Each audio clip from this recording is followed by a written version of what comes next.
hello and welcome, folks, to another exciting edition of the Michigan Panthers podcast. A couple more of those because, of course, you're in the jungle now, baby. I am your host, caster extraordinaire, dude, man, thing, FBI Tugboat. You ever made out with a tugboat? And I am ready to bring you guys another episode, week 2 in the bag, folks. Michigan Panthers 1-1 as of right now. Failed to take down the Stallions yet again. That is the sixth loss. Sixth loss, people. Sixth loss to the Birmingham Stallions. 5 of them within the regular season as of the last 3 years. With the current coaching staff, right? With all the current coaching staff. Obviously not talking about any kind of games that were happening in the 1980s. Darn it, y'all. Darn it. The Stallions looked... Even gods can bleed. The Stallions looked completely vulnerable last week. DC looks like a team that is just super bursty, right? Because then they came in week 2 and Jordan Tama just looked a difference between, like, just night and day. Just either completely lost or in the zone, dude. I believe it was the last 3 minutes or so that just came alive, connecting passes. Outside of that, bro, there was. That game should have hit the over. DC, there's at least 3 different passes that I can think of that if the ball was just simply placed where it needed to be, 2 of those are 6 points, 100%, right? 100%, much less the extra points or anything else like that. The other one sets DC up into a situation where they at least kick a field goal, obviously barring a turnover. But the Stallions, I mean, they lost to them, so I was like, oh, hey, maybe we can do that. Maybe we can get some of that. Darn it, man. Son of a gun. Let's just go ahead and get into it. I mean, spoilers, the game's over with, right? Birmingham 21, Michigan 12. So a 1-score loss within the UFL, right? The 6 points, 6 points for the touchdown, 3 points extra. That would have tied it. Sent it to something else. Oh well. Let's kind of go through it a little bit. And we can do that by way of the numbers. The numbers, basically. What do they mean? What do they mean? Let's go ahead and take a look at this one. Let's transition over. I can take that over for right now. As you can see from the box score, this was a one-sided affair through 3 periods. I have to assume that a little bit of this is the split looks. Yes, Bryce Perkins got way more time. If this doesn't tell you, exactly what's going on here, I really don't know what it is. Coach Nolan has talked about, one of these guys is going to have to grab the bull by the horns.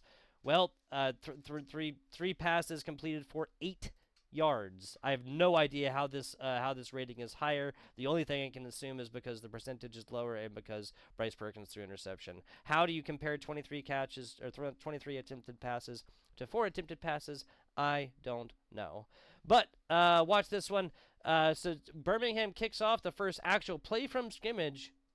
Alex Magoo goes down. Alex Magoo goes down hard. Hurts, I believe, a right wrist. Did not play the rest of the game as well. Matt Corral came in, and as others have pointed out, this might have been a situation where that actually helped the Stallions, because Alex Magoo earned that starting job. UFL coaches do not take starting quarterbacks away from their position, right? There's one thing obviously shown here. They do not do that, and Alex Magoo has just simply looked, he has looked human, whereas he has looked superhuman, where he's looked like an absolute Greek god in the past few years of spring football, man. Alex Magoo did not look like that in week number 1. I can't really say, because obviously he only played for 2 snaps in week number 2. Let's see. So our running game: Nate McCreary, Matt Colburn. These are not bad averages at all. And especially with 8 attempts, you can start saying, okay, that's enough to really kind of make that argument, right? That's enough to justify a solid average. 14 definitely is, and 3.8 ain't too bad. I've said it before. Say it again. 3 yards, cloud of dust, get your first down every time. And I did not come up with that. Obviously, this is a very, very old football saying. But we were just anemic, absolutely anemic. There was No, well, made all the attempts. We just simply never got there. We never really got in the red zone to try and put up like a serious, fantastic offense. It got kind of brutal looks. Not gonna lie to y'all. Bryce Perkins, first half, 0 rushing attempts. What probably the best rushing quarterback in this league. I'm gonna make the argument, maybe the best quarterback period in this league, like as far as well-rounded and what these coaches want, which is a mobile quarterback who can break tackles and get it done, like we saw all last year and like we saw exactly in game number 1. Man, that third period, I believe, run by Bryce Perkins against the Memphis Showboats should have been tackled for a loss like 4 different freaking times, right? And then another tackle outside of the goal line, which I believe was on 3rd down, which would have put us at 4th, right? No. Bryce Perkins just grabs the bull by the horns, makes this reality his own. This is the who else, man? Maybe Manny Wilkins, but the St. Louis Battlehawks are doing great right now, not just because of Manny Wilkins, right? Maybe Matt Corral. Yeah, like I mean Matt Corral had some some fancy footwork. This was the 9-yard rush was probably the best. Just literally realizing the passing lanes had shut down and just scampers off to the right side for a first down. Like that 9 yards was the freest 9 yards possibly of this entire game. I mean, and Bryce Perkins just does it. I don't know. I said it to a buddy of mine. I'll say it again jokingly. What rare like children's cancer does Bryce Perkins need to cure to get the starting position as quarterback on this team? Because it just doesn't seem like, by the numbers, it has anything to do with football. Crazy stuff. Perkins looked good. Didn't attempt 1 rush in the first half. This can obviously be attributed to play calling here. I have to wonder. When this gets figured out as like more of an obvious that I feel like the rest of us see here, and for that reason, it's really hard to handicap this squad. I'll talk about that later. Let's get so we have a little bit of a fourth quarter comeback. That's the only period we actually won right there. Keeps it within 9 with obviously a single score.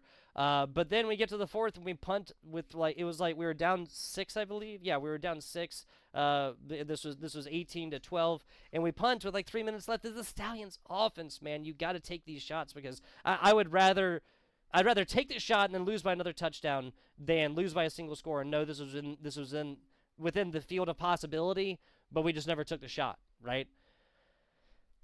Whatever. 12-23 isn't necessarily fantastic. 2 interceptions. We'll talk about that. Running backs looked great right here. Sayuse Manor really stood up. The new tight end as well, Gunnar Oaks. Tied for the most receptions right there. Caught all of his targets as well. And a little bit of yards after catch outside of Matthew Colburn right there that obviously caught one for negative yardage. Busted off the longest yards after catch. Like totals right here of anybody. And really the difference is only a single yard right there. Samson Nakua though, that was the big one that really kind of kept us in here. But I mean, we really spread the ball around again, as you can see. Sayuse Mariner more so getting favored right here. Marcus Sims, as we'll talk about, of course, getting targeted 4 times, tied for the most right here, catching 3 of them, but not really producing a whole much of it outside of that touchdown. And it was an electrifying touchdown as well, just an absolute dart right there. It felt great.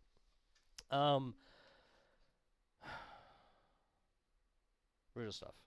The punt there was brutal. The starting of different quarterbacks here is brutal. Let's take a look at the defense, because obviously we got to talk about it. Breeland Speaks was injured during this game. Will be on injured reserve. That is 4 weeks out minimum. We will not see the UFL Defensive Player of the Year present last week. Fortunately, we did see a little bit of stand-up here, right? Now, guys, we still have Frank Genda. Obviously, accolades upon accolades of his own. We still have Kai Nakua. We still have Noah Dawkins. And we still got a big man named DJ Miller Jr. out here making history. 2 interceptions, which is the most in a UFL game ever. Granted, this is just still the 2nd year, and this will almost certainly be tied at least at some point this year, but it's still really exciting. Big shout-out DJ Miller getting Defensive Player of the Week as well. Always love to see Michigan Panthers getting their accolades within the Offensive Player of the Week, Special Teams Player of the Week, and, of course, Defensive Player of the Week within the UFL and stuff like that. Obviously, there's a little bit more than just accolades attached to that last year. I'm pretty sure that's still relevant this year. but I'm actually not 100% sure about that. I'm pretty sure we would have seen like a lot. Levi Bell only with one tackle right there. It was a solo tackle. We do like the 6 tackled for losses. They only had 4 total, and 3 of them were sacks. They did split that up a little bit right here. A man named Bradley and I kind of took us to task, I should say. Breeland Speaks is out though, guys. That really sucks. That cannot be understated. This guy's a great edge rusher, and made waves. That really sucks. We will wish him the best in a very healthy and hopefully speedy recovery. Again, guys, we still got a pretty heavily loaded defense right here, and the defensive line overall, I feel like, is one of the stronger within the UFL, and I feel like that's what keeps teams relevant within this league. Yeah. The good, the bad, the ugly. The good, Bryce Perkins rushing in the second half. DJ Miller with a couple of interceptions. And the 6 tackled for losses. Obviously no sacks, so that isn't against the quarterback, but it is against rushing attempts there. So the bad is going to be... Boop. I hate to be such a negative... I want to swear. I hate to be a negative a-hole about this. That is not exactly great numbers. The bad, it could also be only 132 yards passing. The ugly is losing Breeland Speaks. The ugly could also possibly be losing a man named Marcus Sims. Do you want to talk about accolades? How about accolades upon accolades here from Marcus Sims, participant in the USFL before the UFL and before the UFL was created. This, of course, puts Diana C. Mariner up, which I'm all about 100%. This is a great receiver, and Devin Ross will probably be moving up here as well. Jalen Moore probably seeing a little bit more. So our starting 3 are going to be Sayusi Mariner, Samson Nakua, and Devin Ross probably splitting with Malik Turner. We'll see Jalen Moore there as well. Cole Hikatini targeted twice. Actually, I didn't see that one. They were batting down passes like it was going out of style, like they're hitting fireworks out of the air, folks. So good, bad, and ugly. There you go. Marcus Sims. Transition to the next part. UFL news. Marcus Sims traded for not Cam Newton. I had the name. He is the guard there for the Houston Roughnecks. I want to look at this positively. I want to maintain positivity. What this tells me is that Nolan wants a better offensive line. Now, the good part of that is the teams with bad offensive lines in the UFL lose. Period. End of story right there. The possible bad part of that is maybe he wants an offensive line because he wants more support for a quarterback who cannot run like Bryce Perkins, a.k.a. Danny Etling. And if that's the case, and you're making like team-wide changes to try and cater to a dude that is just not as good as his counterpart, then I hate that. Then I absolutely hate that. The other part of this that doesn't really make a whole lot of sense is that Houston's problem is not their wide receivers, right? Justin Hall, Kiki Chisholm. There's 2 other names right there that I didn't write down. I'm really sorry, but I do want to give y'all your just. You know what? Okay, we are 30 minutes in. I'll bleep that. What was I just talking about? Yeah, there you go. I just really feel like I have to give the just deserves here, right? Team roster. Let's go by position.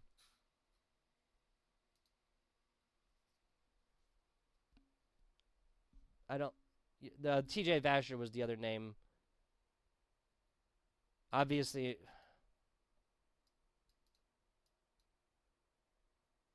Justin Hall and Kiki Chisholm were the ones I remember. TJ Vasher, obviously Marcus Sims now. Butler, there's another Butler, another great Butler, and another team. Felton Davis is not bad. Like these are not bad wide receivers. This may be upgraded to like to definitely like a top 4 wide receiver here, but a wide receiver like Corin here. But that's just not the problem, y'all. That's just not the problem. You want to take a look at the problems.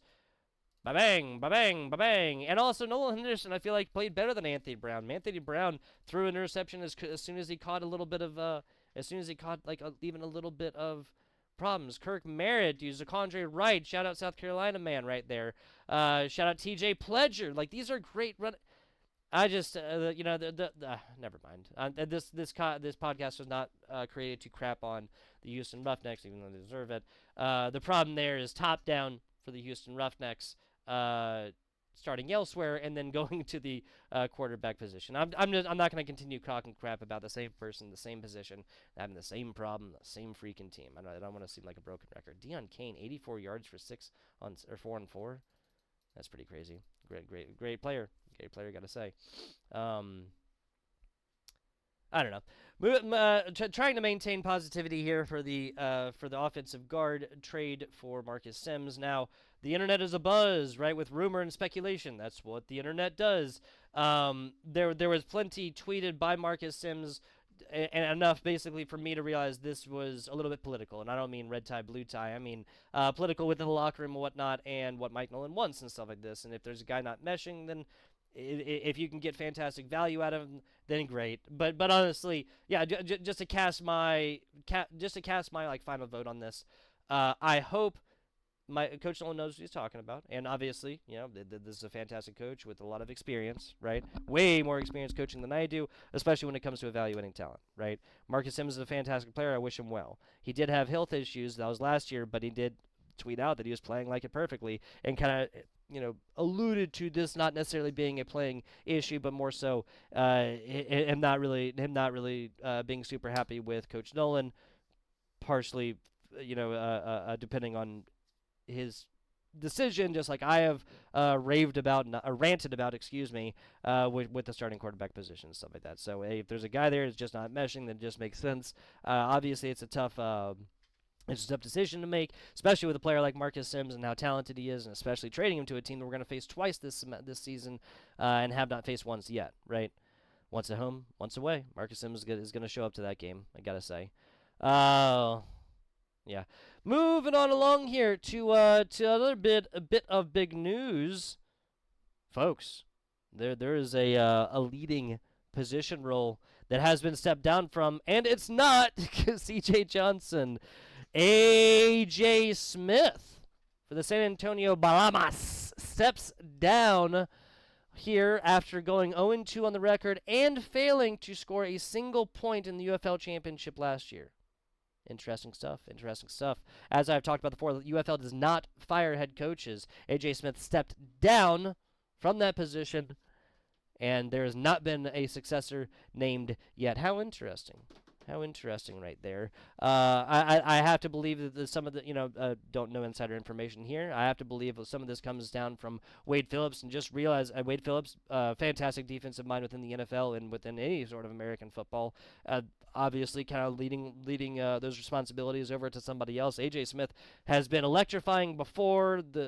Some of the tech and some of the game changing stuff that he has been attempting recently is very, very exciting. Obviously, folks, it wasn't working out too well. 3 losses in a row in their last appearances. In their last appearances within the UFL championship game last year, and then this one. They took the St. Louis Battlehawks to task last year. The St. Louis Battlehawks were also frauds last year. That really should have been there's many different worlds in which all the Arlington Renegades played against the San Antonio Brahmas. And I'm not I don't know at that point who goes into the championship from there. The San Antonio Brahmas had figured out the St. Louis Battlehawks offense and took them to tax. I believe that was like 26-10, 26-12, 11 maybe, something like that. I can't exactly remember, to be honest with y'all.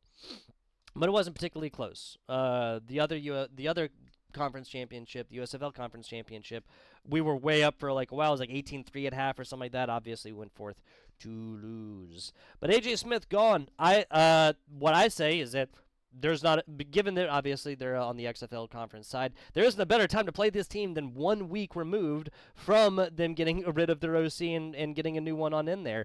We'll be facing them this week, and I'm very, very excited. That should be a close game. That should be a good game from a team that, their offense is bad. Our defenses look good. Our offense has been really, really kind of shaky. Their defense has kept, I don't want to say kept them in games because they've only scored like single-digit points across 2 games so far, but it kind of seems like they're of the 2 sides of the ball, offense, defense, the San Antonio Brahmas defense is definitely better here. Maybe an underplay right there. We'll talk about gambling and more on the gambling episode, but for right now, we're just about 20 minutes. I believe that's going to be it here. Want to go ahead and give... go ahead and give the shout-outs here. I am FBI Tugboat. This is the Michigan Panthers podcast. We are a part of the United Football Media Group, the UFM. Bam! Bam! Right there. Farther over. Bang. Right there. Bang, bang, bang. And here you go. Here's for the graphic. Folks, you should go ahead and watch. You should watch Tell Me About It with Arik and Tay and... I forgot the other guy's name. I'm so sorry about that. I do watch the show, though. I know you guys have given me crap for that. I do watch the show. Defending Football show, as well as the San Antonio Brahmas, the Brahmas bullpen over there. Also doing stuff with the Caballeros and other forms of non-NFL pro football. Big shout out to Defenders Show, that's Arik as well. The Roughnecks Rundown and Ace, our fearless leader Ace, as well as the Captain's Log. That is just with Brandon now. And of course here, the Michigan Panthers podcast. If you haven't followed yet, what are you doing? Like, follow, subscribe, all that fun stuff. We will be taking a look at, I'll be recording Gambling Up here in a bit. We'll talk about that. Check that one out as well. And I will catch you on the flip side.